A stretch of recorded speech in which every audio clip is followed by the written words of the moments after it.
Hello and welcome friends. Today we are going to start with the third paper of JIB जो cover करता है legal and regulatory aspects of banking. So यहाँ पे 4 module है, module A, B, C and D। तो इसमें सबसे ज़्यादा इम्पोर्टेंट जो है वो D है, क्योंकि सबसे ज़्यादा क्वेश्चन वहाँ से पूछे जाते हैं। तो हम लोग शुरू करेंगे, D सीक्वेंस होगा, पहले हम D कंप्लीट करेंगे, फिर B मॉड्यूल कंप्लीट करेंगे, फिर A कंप्लीट करेंगे एंड देन C।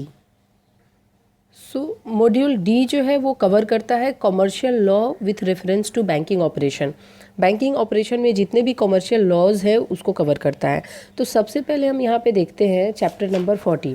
यहाँ पे है meaning and essentials of contract. Contract के बारे में हम जानेंगे। अभी कॉन्ट्रैक्ट जानने से पहले ये जान लेते हैं कि लॉ आखिर होता क्या है। तो लॉ को अगर हम अपने डे टू डे लाइफ के एग्जाम्पल से देखें तो मालूम चलेगा कि जब भी कोई ट्रैफिक रूल्स का वायलेट करता है तो ट्रैफिक पुलिस उसकी चालान काटती है, या फिर घर में बच्चे ने जन्म लिया तो हम बर्थ सर्टिफिकेट बनवाते हैं, किसी की शादी हुई तो मैरिज सर्टिफिकेट बनवाते हैं। ये सब जो है वो लॉ के अधीन होता है। तो लॉ हमेशा रूल्स एंड रेगुलेशंस जो है उसके बेस पे होता है। मतलब कि रूल्स एंड रेगुलेशन मतलब नियम और कानून पर बेस्ड होता है, ताकि सोसाइटी में, देश में एक मर्यादा बना रखा जा सके। कुछ भी प्रॉब्लम हो तो लॉफुली उसकी सॉल्यूशन निकाला जा सके। इसलिए लॉ को पिरामिड ऑफ नॉर्म्स भी कहा जाता है, जैसे अपने देश का संविधान। हम लोग शुरू करते हैं इस चैप्टर को, स्टार्टिंग विद द इंट्रोडक्शन। यहाँ पे आपको इंट्रोडक्शन में देखने को मिलेगा कि the law of contract constitute the most important branch of commercial law. इसका मतलब ये हुआ कि law of contract commercial law के सबसे इम्पोर्टेंट ब्रांच को गठित करता है, जो अपने देश के सारे ट्रेड, कॉमर्स, इंडस्ट्री और अफेक्ट करता है। यहाँ पे है ट्रेड, कॉमर्स एंड इंडस्ट्री, इन सबको जो है अफेक्ट करता है। और अपने देश में जो भी कॉन्ट्रैक्ट से रिलेटेड लॉ है उसे हम इंडियन कॉन्ट्रैक्ट एक्ट 1872 के नाम से जानते हैं। यह 2 पार्ट में डिवाइड हुआ है। पहला तो है जनरल कॉन्ट्रैक्ट और दूसरा है स्पेशल कॉन्ट्रैक्ट। तो यहाँ पे जनरल कॉन्ट्रैक्ट और स्पेशल कॉन्ट्रैक्ट को हम देखेंगे कि फर्स्ट है जनरल कॉन्ट्रैक्ट, जिसमें applicable to all types of contract, मतलब होल वर्ल्ड में जो कॉन्ट्रैक्ट होता है उस पे बेस होता है। और स्पेशल कॉन्ट्रैक्ट जो होता है वो कुछ स्पेसिफिक टाइप पे होता है, जैसे कि बैंकों में इंडेमनिटी, गारंटी, बेलमेंट, प्लेज, ये सब से हम डील करते हैं। जैसे गोल्ड लोन हो गया या बैंक गारंटी हो गई, बहुत सारी चीज़ें होती है जिससे हम डील करते हैं। तो स्पेशल कॉन्ट्रैक्ट उसमें आ जाता है। देन अब आता है मीनिंग ऑफ कॉन्ट्रैक्ट। तो मीनिंग ऑफ कॉन्ट्रैक्ट क्या होता है? सबसे पहले हम देखते हैं कि ये जो मीनिंग ऑफ कॉन्ट्रैक्ट है, कॉन्ट्रैक्ट डिफाइन कहाँ पे हुआ है? तो इंडियन कॉन्ट्रैक्ट एक्ट 1872 के सेक्शन 2H में कॉन्ट्रैक्ट का डेफिनेशन दिया गया है। और इसका मीनिंग ये होता है कि कॉन्ट्रैक्ट का मीनिंग है कि ऐसा एग्रीमेंट जो लॉ के द्वारा लागू किया गया हो और वह 2 या 2 से ज़्यादा लोगों के बीच में किया गया हो। एक तो है कि इन्फोर्सेबल बाय लॉ होना चाहिए, और दूसरा है कि 2 और 2 से ज़्यादा लोगों के बीच में होगा। अब यहाँ एग्रीमेंट मस्ट भी इन्फोर्सेबल आपको देखने को मिलेगा, इन्फोर्सेबल बाय लॉ। इसका मतलब है कि जो लोग एग्रीमेंट कर रहे हैं, पहला तो ये है कि सारे पार्टी को सर्वसहमति से होना चाहिए। जैसे कि यहाँ देखिए, it is made by free consent of all party, सारे पार्टी के सर्वसहमति से होना चाहिए। देन है कि इस मतलब ऐसा है कि इस प्रकार से कोई दबाव में आकर कोई एग्रीमेंट नहीं करना चाहिए कि फोर्सफुली कोई एग्रीमेंट ना करवा सके। तो इसके वजह से फ्री कंसेंट होना चाहिए एग्रीमेंट करते वक्त। सेकेंड है कि it made for a lawful consideration. यहाँ दूसरा ये बोलता है लॉफुल कंसिडरेशन होना चाहिए कि लॉफुल ऑब्जेक्ट के द्वारा भी होना चाहिए। इसका मतलब है कि जो भी कॉन्ट्रैक्ट है वो इलीगल चीज़ों के लिए नहीं होनी चाहिए।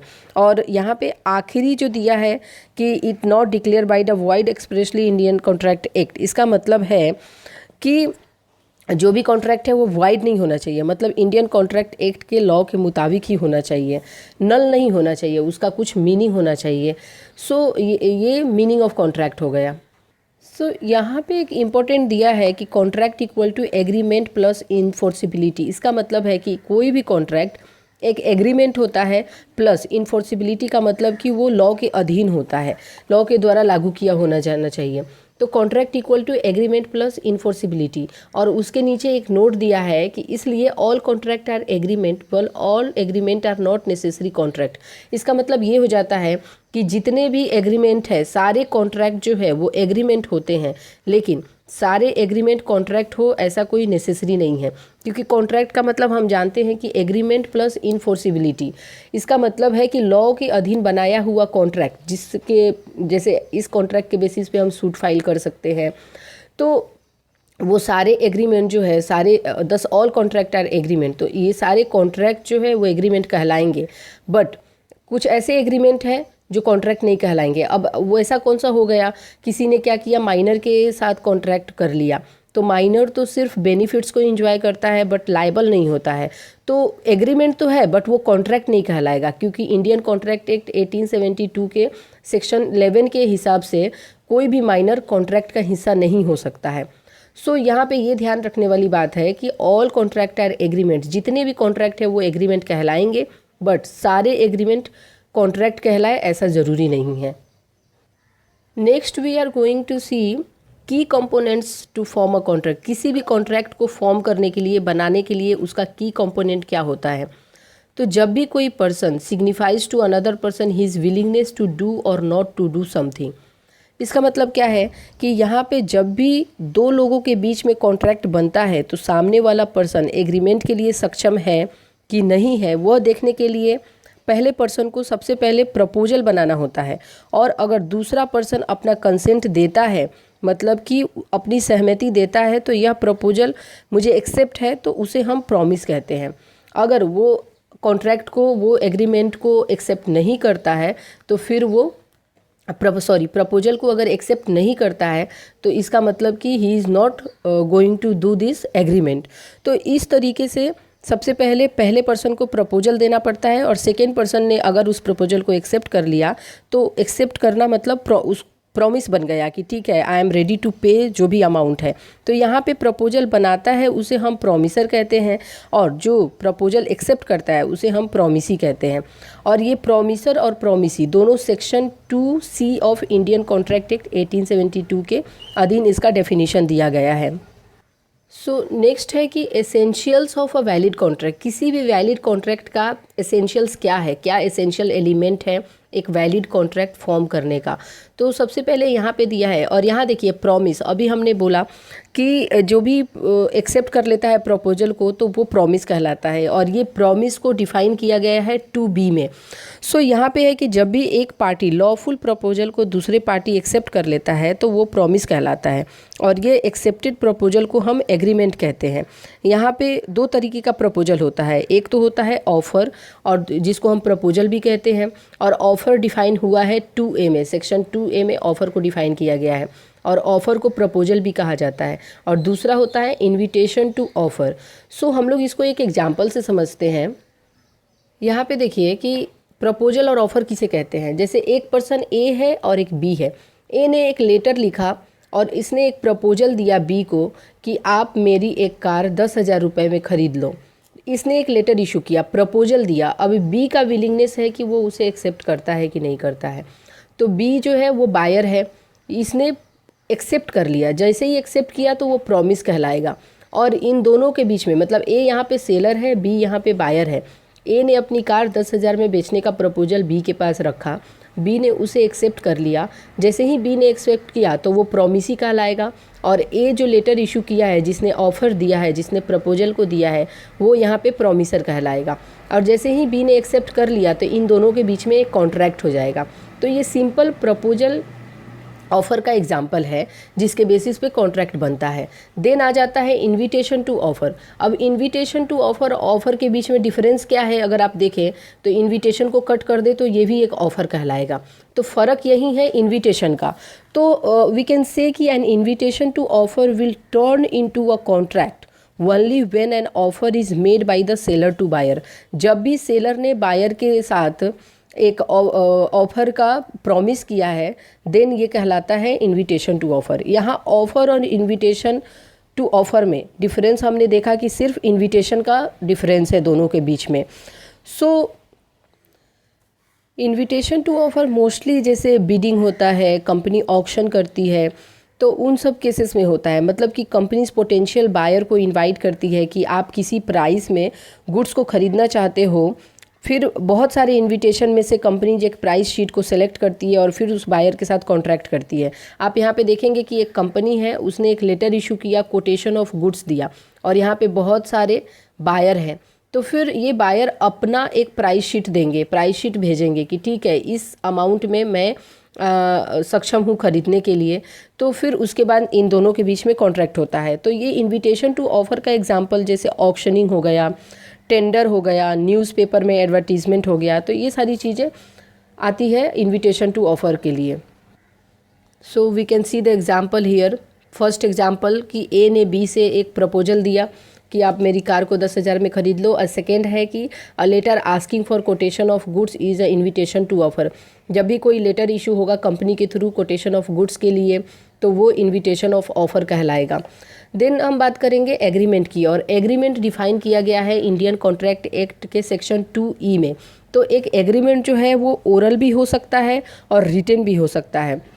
यहाँ पे मेंशन है कि एग्रीमेंट कैन बी ओरल और रिटन। तो एक वैलिड कॉन्ट्रैक्ट ओरल एग्रीमेंट भी हो सकता है और रिटन भी हो सकता है। कुछ ऐसे लॉज है जिसके मुताबिक एग्रीमेंट सिर्फ रजिस्टर्ड होना चाहिए। यहाँ पे कुछ ऐसे दिया है कि under certain law an agreement is required to be written only. So कुछ ऐसे लॉ है जिसके मुताबिक एग्रीमेंट सिर्फ रिटन होना चाहिए और उसके साथ साथ रजिस्टर्ड प्लस अटेस्टेड भी होना चाहिए। अगर ये सारी चीज़ें नहीं है तो वो agreement can not be enforced before a court of law.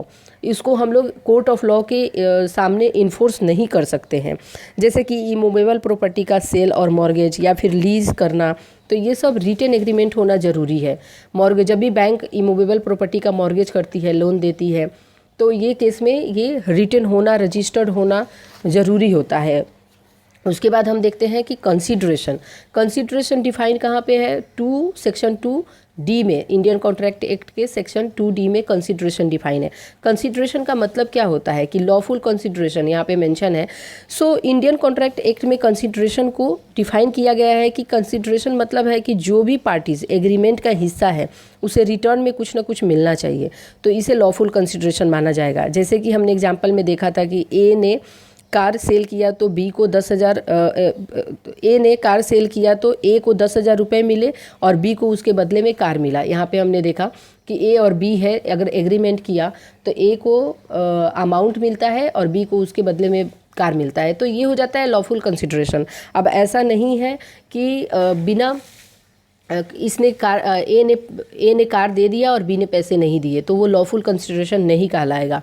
उसके बाद यहाँ पे हम एग्जांपल देख लेते हैं कि A agrees to sell his car to B provided that B gives 1 lakh to ए।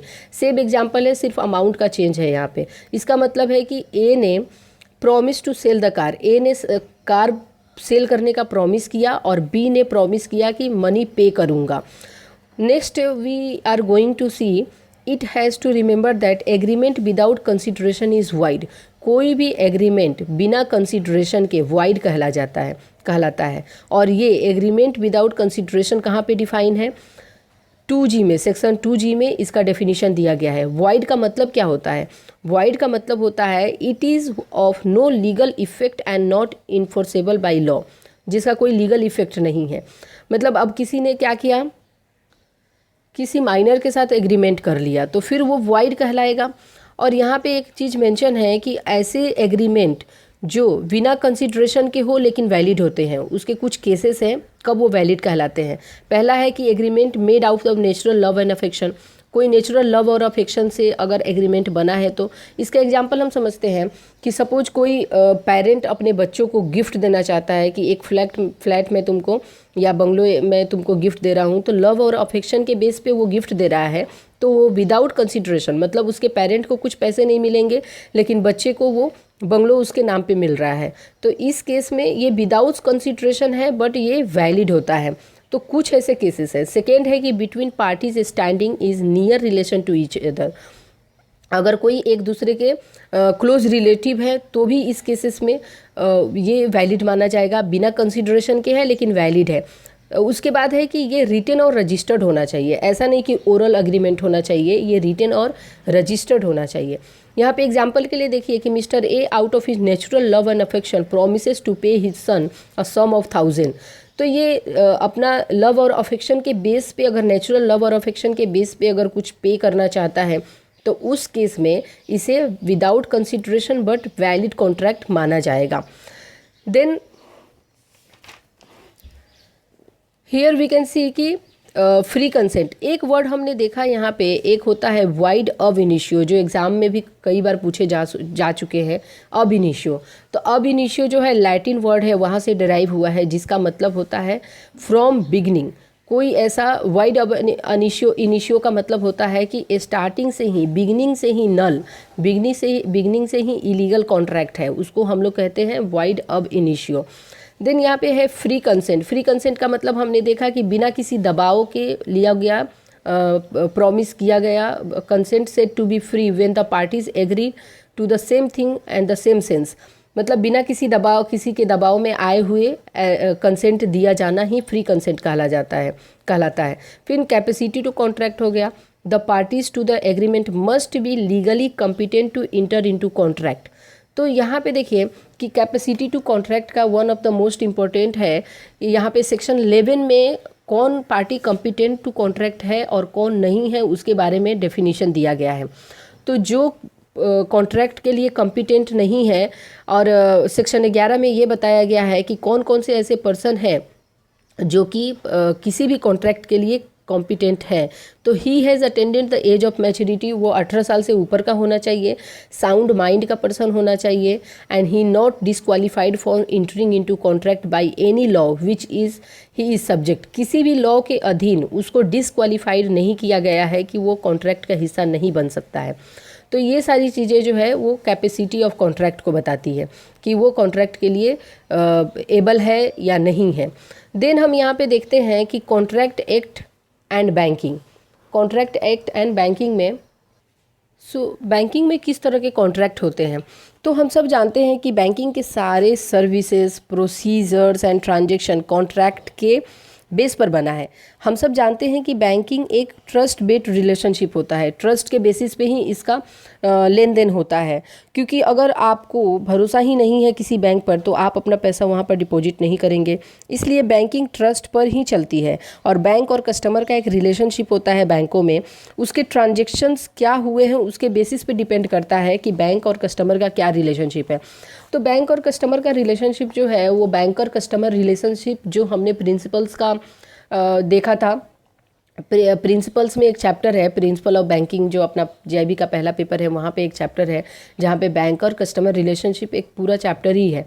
तो वहाँ पे हमने 15 से 20 लगभग बैंकर्स और कस्टमर के रिलेशनशिप के बारे में दिया है, पढ़ा है। लेकिन यहाँ पे अगर यहाँ पे कुछ मेंशन है तो मैं उसको थोड़ा आपको बता देती हूँ ताकि रिवीजन भी हो जाएगा कि बैंकर और कस्टमर के बीच में क्या रिलेशनशिप है। तो सबसे पहला है कि अगर डिपॉजिट करता है, कस्टमर डिपॉजिट करता है बैंक में, तो बैंक के पास पैसा आता है, तो जिसने पैसा लिया वो कर्जदार कहलाता है, तो डेटर हो जाएगा। बैंक यहाँ पे डेटर हो जाएगा और कस्टमर क्रेडिटर हो जाएगा, क्योंकि कस्टमर ने अपना पैसा बैंक में रखा है, बैंक को दिया है। देन नेक्स्ट आता है लोन। अगर लोन के केस में देखें तो ODCC, term loan, demand loan, या फिर आपका बिल डिस्काउंटिंग, ये सब केसेस में बैंक क्रेडिटर हो जाएगा। बैंक ने पैसा दिया है, किसको दिया है? कस्टमर को दिया है, तो जो पैसा लिया है वो कर्जदार कहलाएगा, मतलब डेटर कहलाएगा। नेक्स्ट है कि सेफ कस्टडी। सेफ कस्टडी के केस में क्या हो जाता है, जब भी बैंक कोई सिक्योरिटी एक्सेप्ट करती है, वैल्यूएबल बॉन्ड्स या other document with the bank for safe custody from a person, किसी भी पर्सन से बैंक कुछ सिक्योरिटीज़, वैल्यूएबल या बॉन्ड या कोई भी डॉक्यूमेंट एक्सेप्ट करती है, तो उस केस में यहाँ पे रिलेशन हो जाता है कि सेफ कस्टडी का, और रिलेशन बनता है, बैंक हो जाती है बेली और कस्टमर हो जाता है बेलर। देन नेक्स्ट आता है एंसिलरी सर्विसेज। इस एंसिलरी सर्विसेज का प्रिंसिपल में एक पूरा का पूरा चैप्टर है। वहाँ पे एंसिलरी सर्विसेज मतलब चेक, डिमांड ड्राफ्ट, ये सबसे डील करना। तो यहाँ पे हो जाता है बैंक एजेंट एंड कस्टमर हो जाती है प्रिंसिपल, क्योंकि प्रिंसिपल के बिहाफ पे bank cheque, demand draft customer के कहने पे ही बैंक डील करती है। तो यहाँ पे कस्टमर प्रिंसिपल हो जाता है और बैंक हो जाता है एजेंट। देन एक आता है लॉकर। लॉकर के केस में कस्टमर हो जाता है लेसर और बैंक हो जाती है बैंक हो जाता है लेसर और कस्टमर हो जाती है लेसी। तो हम लोग एक इसको याद करने का एक और अच्छा तरीका है, जैसे कस्टमर, यहाँ पे लास्ट में आर आया, तो जब भी हम देखेंगे तो यहाँ पे कस्टमर का क्रेडिटर हो गया, डेटर हो गया, बेलर हो गया, सबके लास्ट में आर आता है। तो हमें याद रखने के लिए अच्छा होगा कि कस्टमर का मोस्ट ऑफ द केसेस में लास्ट में आर ही आता है। और ये तो एक अलग ही केस हो गया प्रिंसिपल का। तो एंसिलरी सर्विसेज के केस में आप ध्यान रखिए कि प्रिंसिपल होता है। और सिर्फ एक लॉकर के केस में बैंक में लेसर, बैंक को लेसर कहा जाता है और कस्टमर को लीजी कहा जाता है। इसको लेजर कहा जाता है, इसको लीजी कहा जाता है। तो यहाँ पे आर नहीं आ रहा है, यहाँ बैंक के केस में आर आ रहा है। तो ये ध्यान रखिए कि बाकी सब में कस्टमर के केस में आर आता है और लॉकर के केस में, बैंक के केस में आर आता है। तो इस तरीके से हम इसको याद रख सकते हैं, इसके लिए मैंने बताया। उसके बाद हमें यहाँ पे 2 क्वेश्चन दिया है, वो देख लेते हैं। Fill in the blanks from the alternative provided. तो A is the said to be the free when the parties to contract agree to the same thing in the same sense। कब, मतलब एक कंसेंट, कोई भी consent free कहलाता है जब दोनों पार्टी बिना किसी दबाव के सेम थिंग के लिए और सेम सेंस में रेडी हो जाते हैं। और ऐसा कॉन्ट्रैक्ट जो कंसिडरेशन वाइड होता है। सेकेंड क्वेश्चन ये कहता है कि a contract without consideration is wide, मतलब अगर दोनों पार्टी को कुछ ना मिले तो वो वाइड कहलाता है। इसीलिए दोनों पार्टी को कुछ ना कुछ मिलना चाहिए तो ही वो लॉ के हिसाब से इन्फोर्सेबल होता है और कॉन्ट्रैक्ट वैलिड कहलाता है। देन नेक्स्ट है, a person who makes a proposal is known as promisor. जो बनाता है प्रपोजल वो प्रोमिसर कहलाता है, जो एक्सेप्ट करता है वो प्रोमिसी कहलाता है। देन नेक्स्ट है, a person is said to be competent to contract. जब कॉम्पिटेंट टू कॉन्ट्रैक्ट कोई भी पर्सन कब कहलाएगा, वो मेजर होना चाहिए, साउंड माइंड का होना चाहिए, और ही मेजर एंड साउंड माइंड, मतलब ये इसमें ऑल हो जाएगा। देन यहाँ पे ट्रू एंड फॉल्स है कि A enter into an agreement with B और to rob C and share the money, B run away with all the money, A can file the suit to recover the money. इस case में अगर देखिए ए और B ने मिल के एक agreement किया कि हम दोनों जाके चोरी करेंगे और फिर पैसे को बांट लेंगे। तो इस केस में ए जाके, अगर ए ने पैसे लिया और भाग गया तो बी जाके सूट फाइल कर सकता है, या ए जाके सूट फाइल कर सकता है? तो नहीं, ये इलीगल कॉन्ट्रैक्ट है, ये लॉफुल है ही नहीं। तो इस केस में जो है वो सूट फाइल नहीं कर सकता है। देन नेक्स्ट है कि mister X age 17 can enter into an agreement with mister Y age 25 to buy a car. अभी देखिए ए अंडर एज है, इसके केस में ए जो अंडर एज है ये मेजर है ही नहीं, तो किसी भी कॉन्ट्रैक्ट का हिस्सा नहीं बन सकता है। देन नेक्स्ट है, a contract is concluded only when the party to whom the proposal is made accept the proposal. हाँ, जिसके नाम के लिए प्रपोजल बना है वो एक्सेप्ट करता है, देन वो party, contract is concluded only when the, तभी वो कॉन्ट्रैक्ट बनेगा। उसके बाद इस चैप्टर से कुछ क्वेश्चन एंड आंसर है जो हम लोग देख लेते हैं। तो सबसे पहला है कि विच स्टेटमेंट इज रॉन्ग, कौन सा स्टेटमेंट रॉन्ग है। ऑल कॉन्ट्रैक्ट एंड एग्रीमेंट, हमने देखा था कि सारे कॉन्ट्रैक्ट एग्रीमेंट कहलाएंगे। और then agreement plus enforceability is called contract, हाँ करेक्ट है।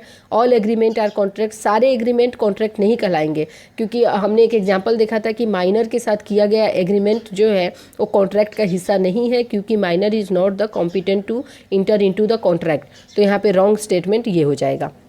देन नेक्स्ट है, a proposal become a promise. कोई भी प्रपोजल प्रॉमिस कब बन जाता है, जब एक्सेप्ट कर लिया जाता है।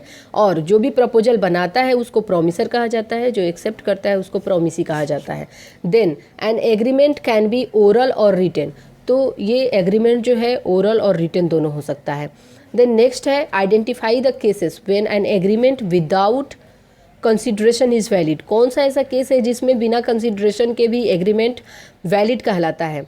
तो जब भी नेचुरल लव एंड अफेक्शन से एग्रीमेंट किया गया हो, या दो पार्टी के बीच में कोई ऐसा नियर रिलेशन हो, क्लोज रिलेशन हो, और ये एग्रीमेंट रिटन और रजिस्टर्ड होना चाहिए, तो ऑल ऑफ द अबव हो जाएगा।